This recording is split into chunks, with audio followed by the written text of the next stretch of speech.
예, 3월 24일 몇 가지 뉴스 좀 볼게요. 지금 현재 그 환율은 1290원이고요. 그리고 유가는 상당히 지금 낮은 상태를 유지하고 있어요. 지금 유가가 유가가 지금 70달러밖에 안 합니다. 70불이 깨졌네요. 천연가스도 2.17달러. 굉장히 낮은 상태죠. 지금 이게 경기 침체가 올 거라는 생각 때문에 사람들이, 그러니까 유가 원유 시장에서 그 많이 하락이 나왔어요. 그리고 미국이 꾸준하게 전략 비축률을 방출하고 있는 상황이기 때문에 유가가 그 산유국들의 감산에도 불구하고 많은 하락을 왔는데, 지금 상황을 과거랑 되짚어 봤을 때 어떤 위치냐, 지금 이게 굉장히 좀 이게 그 중요한 부분인데요. 그 근거는 있어요. 근거는 있고, 당시하고 상황은 비슷해요. 당시에 이게 너무 좀 화면을 너무 줄여놔 버리면은 좀 모양새가 좀 그렇거든요. 그래서 지금이 이 고점을 한번 찍고, 그래서 고점을 한번 찍고 쭉 내렸단 말이에요. 쭉 내렸어요. 그래서 이제 이게 내려온 이유는, 사실 가장 큰 이유는 이 전략 비축류예요. 전략 비축류인데, 미국이 전략 비축류 총 보유량의 거의 절반 가까이 썼어요. 근데 여기서 또 하나 이유는, 또 전략 비축류랑 이제 금리가 계속 인상되니까 경기가 악화될 걸 예상해서 이제 그 수요가 낮아질 걸 생각해서 투기 세력들이 빠져나간 거죠. 지금 현재 유가는 실수요에다가 그 미국의 전략 비축류가 이렇게 끌어내린 거죠. 실수요도 좀 이제 하락할 거란 예상. 근데 지금 이 상황이 여기랑 비슷해요. 여기 이 상황이랑 여기서 고점을 찍고 쭉 내렸단 말이에요. 이때 이제 미국의 이제 베어스턴스 사태가 터졌죠. 베어스턴스 사태가 터지면서 다시 여기서 이제 금리 인상에서 금리 인하 사이클로 갔어요.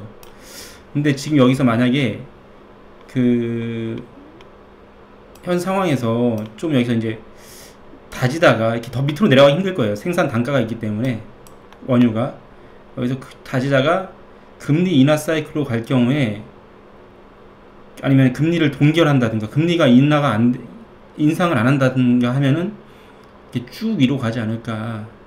지금 그렇게 예상하는 근거는 뭐냐면요. 두 가지를 말씀드릴게요. 미국의 이 뉴스는 사실은 좀 예전부터 사람들 사이에서 많이 나왔던 얘기예요. 미국 셰일 산업이 정점을 찍었다. 질 좋은 유정이 고갈 징후가 나타났다. 지금 미국의 셰일 가스를 되게 좀 미국이 중동 정도의 그 생산량을 낮은 단가로 생산할 수 있다고 착각하는 사람이 있는데, 미국은 생산 단가도 높을 뿐더러 이게 운송 자체가 힘들어요. 되게 노후화되어 있어가지고, 운송 과정이. 지금 미국에서 이제 가장 번화하던 유전지대가 퍼미안 분지 쪽에서 이제 콸콸 쏟아지는 유정을 찾아보기 힘들어졌다. 그런 얘기가 나오고 있고요. 지금 그 석유 기업들이 그 지금 현재 새로운 시추를 좀 이렇게 지금 정도의 유가에서는 한동안 또 안 할 거라고 생각이 들거든요. 그래서 지금 미국이 이 여기 기사를 한번 읽어보시면 좋겠는데, 퍼미안 분지 이쪽이랑 그 미국 전역에서 이제 셰일 오일 쪽을 채취하는 게 생각보다 그 늘지 않는다. 그래서 지금 이제 알래스카 쪽에서 또 이제 기름을 켜려고 미국이 좀 시도 중인데, 미국을 또 그 저기 좌지우지하는 환경단체들이 난리를 쳐요. 지금 현재 여기 알래스카에 뭐 죽곰이랑 동물들이 죽는다 이렇게 하면서. 그래서 향후에 전략 비축률을 또 미국은 또 채워놔야 되거든요. 채워놓는 데도 한 몇 년 걸릴 거예요. 채우는데도. 그 대신 채울 때도 유가가 낮을 때, 유가에 영향을 안 줄 때만 아마 비밀리에 채워놓을 건데 그것도 쉽지 않을 거예요. 지금 또 다른 뉴스는, 그래서 제가 보는 신점은 원유는 지금 코덱스 WTI 원유 선물을 갖고 있는 분들은 어차피 몰빵을 한 사람들이 아니라면 여기서는 좀 분할 매수를 더 한다. 이 구간에서, 여기 구간에서 여기서 이렇게 갈지 아니면 이렇게 갈지 몰라요. 근데 이 분할 매수 구간이다. 여기 85불 아래는, 85달러 아래서는 매수 구간으로 전 보고 있어요. 뭐 추천 이런 건 아니고 제 개인적인 생각입니다. 근데 저 같으면 여기 사가지고, 저는 여기 저항대를 맞고 떨어진 거라고 생각하거든요. 이게 여기가 이 저항대를 맞았다. 여기서 저항대예요. 저항대. 신고가 바로 한 번에 갈 수는 없잖아요. 신고가를 한 번 갔다가 눌렸다가 이렇게 가겠죠.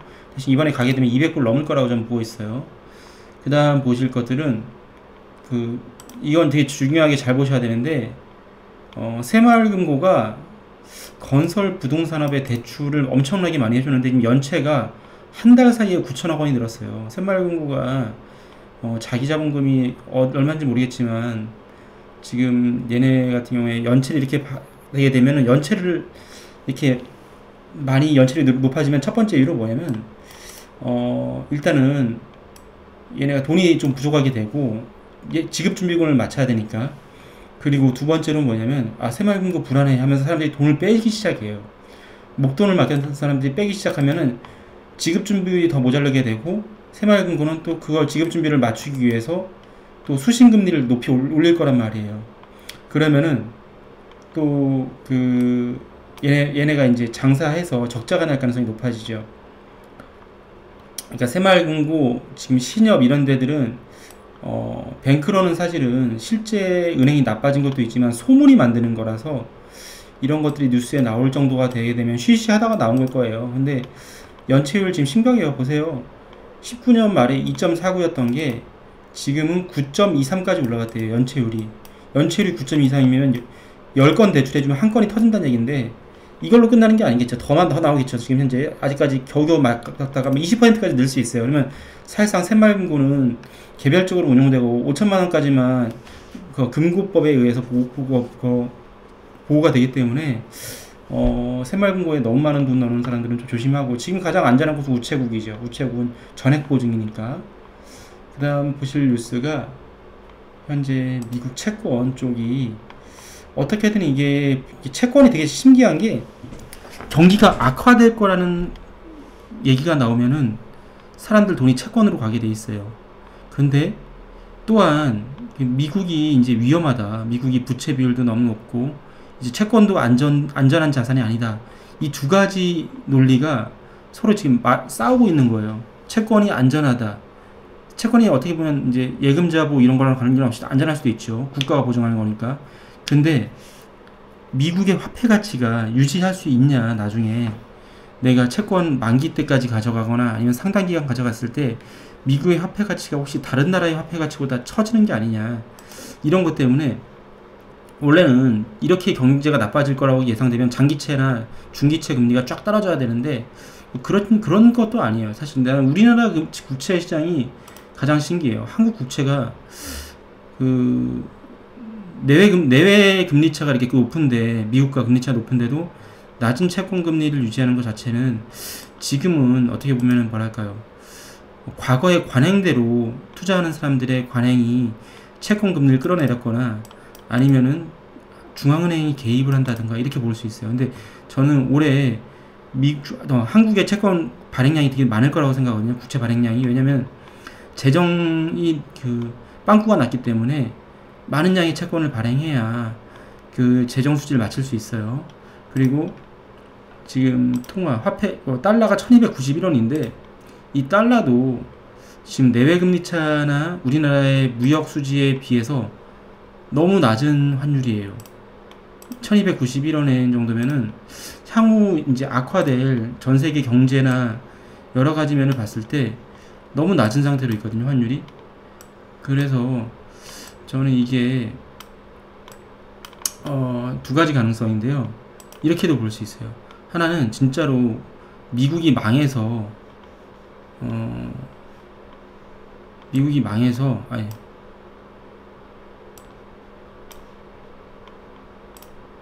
미국이 망해서 뭐 이렇게 흐지부지 하다가 이렇게 내려오는 환율을 더 갈 수 있겠죠. 미국이 망해서 망한다는 게 뭐 달러 화폐 발행량이 너무 많아져서 그런 거죠. 두 번째로는 여기서 이제 휩소 이렇게 내려가는 척 하다가 이렇게 가는 시나리오. 이 두 가지 시나리오 중에서는 저는 이쪽을 좀 더 본다. 왜냐면 한국의 무역 적자가 너무 크고 뭐 경상수지에서 미세하게 흑자 난다고 하지만 그걸로는 좀 충분하지 않을 것 같고, 두 번째로는 우리나라 부동산이 너무 안 좋아지기 때문에 경기가 너무 악화돼서 환율이 나빠지는 그런 걸 수 있어요. 왜냐면 경기가 악화되게 되면 기업들이 대출을 못 갚고 은행들이 안 좋아지고 뭐 이런 경우가 생길 수 있거든요. 우리나라 재정도 빵꾸가 나고 또 정부에서도 무한정 돈을 찍어낼 수도 있는 거고 뭐 그런 걸 수 있겠습니다. 그리고 왜냐면 또 이제 악화되는 과정에서는 그 트레이더들은 어디까지 악화되는지 보고 다시 들어가기 때문에 일단 중간에 무조건 손해보더라도 빠져나오려고 하기 때문에 대한민국 화폐를 버리려고 하지 않을까. 근데 그런 것들이 오늘 나타난 게 뭐냐면요. 오늘 우리나라 증권시장에서 되게 신기한 게 있었어요. 이 코스피가 이게 0.74% 내렸단 말이에요, 오늘 코스피가. 근데 이 코스닥에서는 또 0.9% 지금 오르고 있어요. 이게 뭐냐면 어차피 큰 시장은 코스피라서 코스닥을 좀 띄워놓고 개인들은 여기서 놀고 있어라, 너네 지금 하락장 아니다, 이렇게 만들어 놓고 코스피에서 이제 빠져나오는 게 아닌가. 근데 거래 대금이 너무 적어요. 거래량이 오전에 잠깐 거래하고 하루 종일 거래가 없어요. 코스피, 코스닥 둘 다. 그리고 코스닥에서 신기한 건 뭐냐면 소수의 몇 개 종목으로 계속해서 그걸로 지수를 맞추고 있어요. 지수놀이 하고 있어요. 지수놀이. 그러면 코스피 한번 차트 볼게요. 코스피 차트가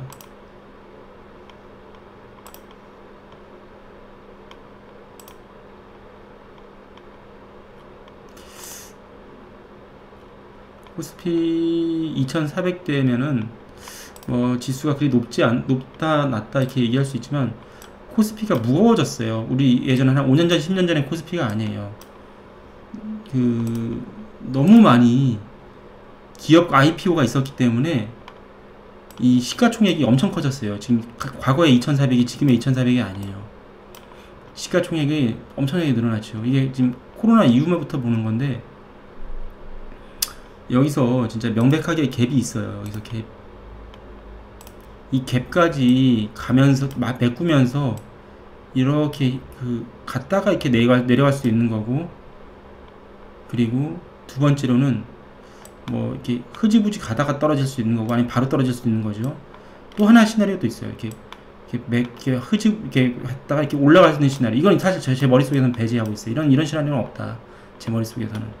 근데 지금 하락할 경우에 그렇게 길지 않았다, 제 생각에는. 왜냐면 미국이 금리 올린 지 1년째 될 때쯤부터는 전 세계에 금리 올린 효과가 나타날 거라서 지금 5% 금리가 됐잖아요, 미국이 상단이. 그러면 1년 후에 미국의 금리가 5% 된 게 나타나게 돼 있어요.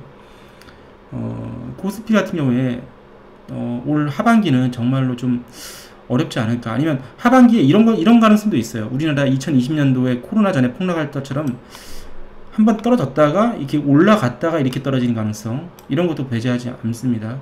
근데 이런 가능성도 굉장히 높다고 생각해요. 한번 여기서 밀긴 밀 거예요. 한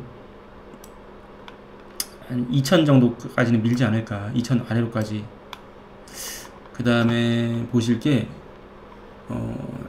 장단기 금리 차는 생각보다 많이 올라왔어요. 왜냐면 10년물이 좀 떨어졌고 2년물이 좀 올라오면서 지금 장단기 금리 차이는 마이너스 0.38, 지금 0.38.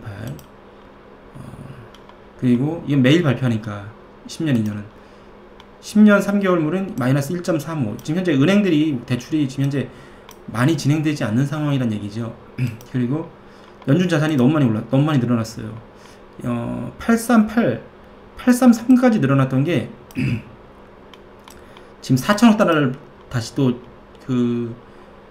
그 중소은행들이 가지고 있는 채권을 4천억 달러를 국채를 은행들한테 돈을 액면가로 사줬지요. 그래서 지금 은행들의 돈이 좀 여유가 늘어났다. 그러면 은행들이 그 돈 가지고 또 대출을 해줄 거냐? 그건 또 별개 문제긴 하지만 심리적으로 지금 유동성이 좀 풍부해졌다는 생각 때문에 지금 이제 증시가 좀 안 떨어지고 있죠. 그리고 하이힐드 스프레드는 지금 5%예요. 하이힐드 스프레드 5% 되면은 기본 금리 자체가 높은 상태에서 하이힐드가 플러스 오기 때문에 지금 좀 중소기업, 소기업들, 벤처 캐피탈 뭐 이런 벤처 기업들 위험하다. 기대 인플레이션이나 실질금리는 아직 특별한 건 없습니다. 그리고 공포와 탐욕지수는 34. 현재는 약간 공포 국면입니다. 근데 풋콜 레이시오는 어느새 풋에 배팅했던 사람들이 다 털고 나왔어요. 왜냐면 지금 차익 실현 시간이 되게 짧았어요. 예, 풋에 매수했던 사람들. 그러니까 지금은 하방 배팅해도 먹을 수 있는 타이밍을 알기가 힘들고, 하방 배팅 했던 사람들이 오히려 물 먹을 수 있는, 왜냐면 이 옵션이란 것 자체가 세타 값이 있기 때문에 장기 보유가 불가능하기 때문에 지금 곧버스도 마찬가지. 곧버스 수익 날 것 같은데 또 안 나요, 제대로. 정급 본드 쪽에서는 굉장히 지금 제가 볼 때는 지금 현재 우량 기업들 빼고는 돈이 좀 모자랄 때가 됐어요. 이거 한번 터질 겁니다. 그래서 오늘 핵심은 원유 쪽에서 지금 제가 말씀드리고 싶은 말씀이 그거예요. 원유 쪽에서 원유 선물 롱을 베팅한 사람들이 계실 거란 말이에요. 롱 베팅한 사람들이 저는 오히려 좀 제가 입장이라면 장기 보유를 하겠다. 유가는 한번 진짜 미쳐서 날뛰게 갈 수 있다. 이게 오늘 드리고 싶은 말씀입니다. 그리고 우리나라는 부동산은 반드시 터진다. 오늘 방송 여기서 마치겠습니다. 감사합니다.